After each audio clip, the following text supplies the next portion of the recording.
This stress is gonna kill me. Have you heard that? Yeah, me too. I think I've said it so many times. Stress is everywhere. Some stress can be positive, most is negative, but we need to know how to deal with it, right? Because too much stress really can kill you. And so this video contains my top tips on how to deal with stress. And it's not just avoidance. People can be mean, right? And sometimes there's people or emotions or situations where you need to avoid them. But if that's your only strategy, life gets a bit tough. And so this video, I'm going to describe that there's a better way. We can get strategic. The first half of the video, I'm going to talk about how to process stress. So it's coming at you. You know it's coming at you right away. You need some tips. You need some ideas of what to do. And the second half of the video is going to be how do you prepare for stress if you know it's coming, or we just know that life is stressful. And so how can we become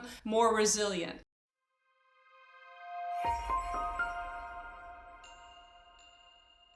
There's been some great new studies coming out showing that with neuroplasticity, we can actually reprogram ourselves to become more resilient. So those of us that had traumatic childhoods, that just weren't as resilient naturally, nature or nurture, you can make yourself more able to handle stress with these tips. All right, so let's jump right in. Tip number 1, my favorite, the vagus nerve. That connects our amygdala, our fight or flight part of our brain, to our lungs, our heart, and our gut. So if you're in flight, there's a lion chasing you, right? That's stressful. Then you don't want to be slowly digesting things. You want to have all the blood flow going to your extremities to run and to your heart and lungs to escape the lion, right? And then as soon as the lion is no longer a threat or a problem and you're safe, then you get back to digesting and your heart and your lungs can slow down.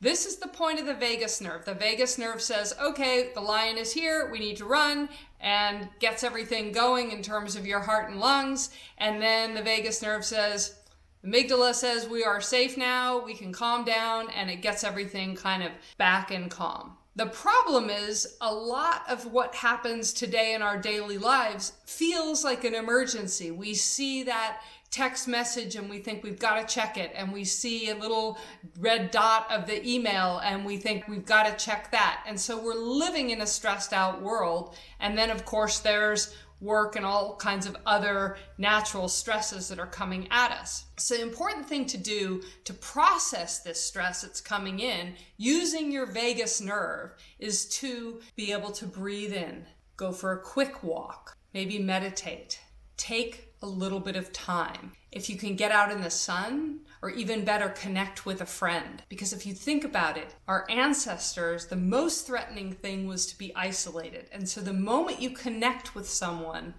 your brain says, we're safe. And that brings your stress back down. So that's my top tip, is use that vagus nerve, understand what it does. Stress is going to come at you. The important thing is to process it quickly and calm down quickly afterwards. The next tip is to have a healthy gut. Now, I'll talk a little bit more about how to do this. The thing I want to mention though, is that 95% of our serotonin, which is our satisfaction neurotransmitter, is actually found in our gut, not our brain. Crazy, right? And so if you have a healthy gut, you're more likely to be able to find that satisfied place because you have more healthy receptors receiving those satisfaction signals, right? So how do we have a healthy gut?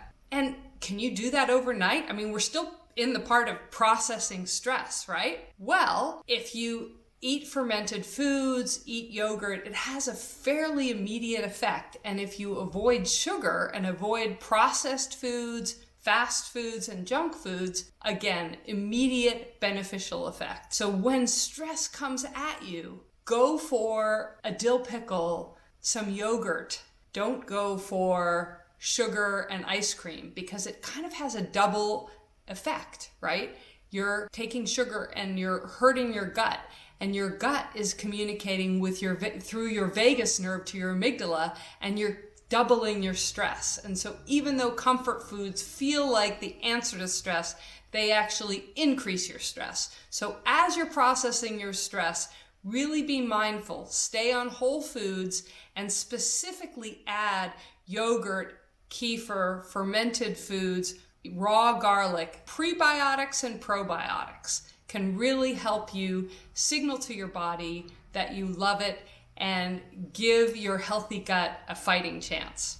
Mind-gut connection. This is my third tip. And is that really a tip on how to process stress? So yes, it is. We first talked about the vagus nerve, which connects your mind with your gut.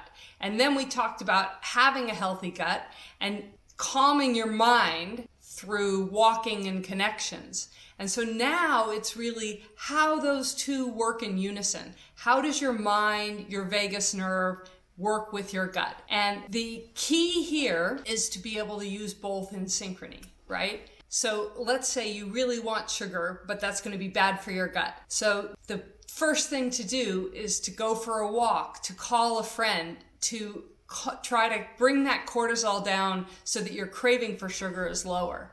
And the second thing to do is just try to stay away from sources of sugar until that craving has passed. The third thing to do is to keep feeding your gut the things that it needs, the things that it craves. And I'm not talking about comfort food cravings. I'm talking about feeding your microbiome. And you feed that through probiotics and prebiotics. Probiotics are yogurt, kefir, fermented food.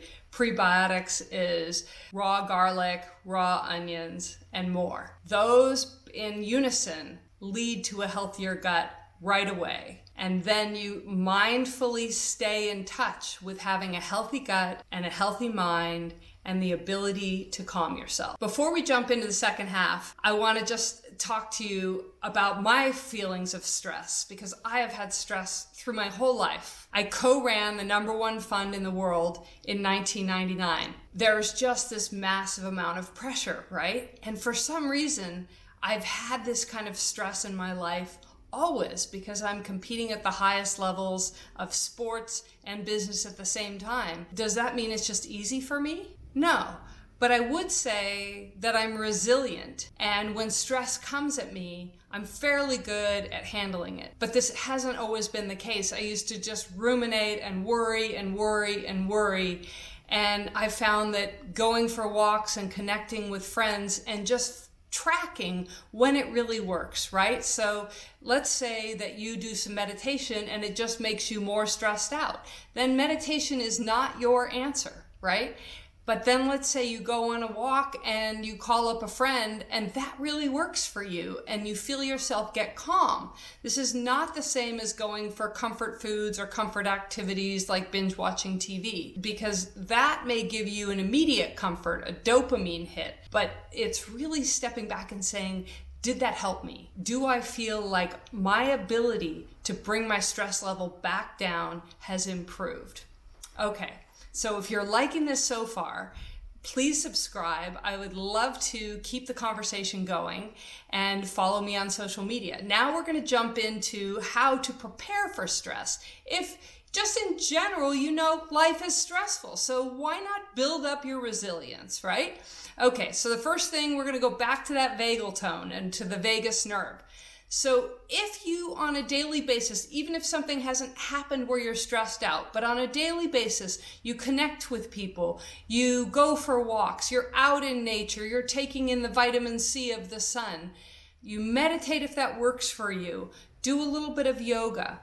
The neat thing is all of these things are fairly obvious, right? It's not like I'm the only person that knows it. It's that we know it intuitively what works for us, right? What calms us down. And so it's really just being mindful and understanding that your ability to calm yourself is resilience, right? Because then stress comes, you get excited, and then you're just able to be calm the next moment. That is resilience. And so you're able to build it, and you know within you what the strategies are that are going to work the best.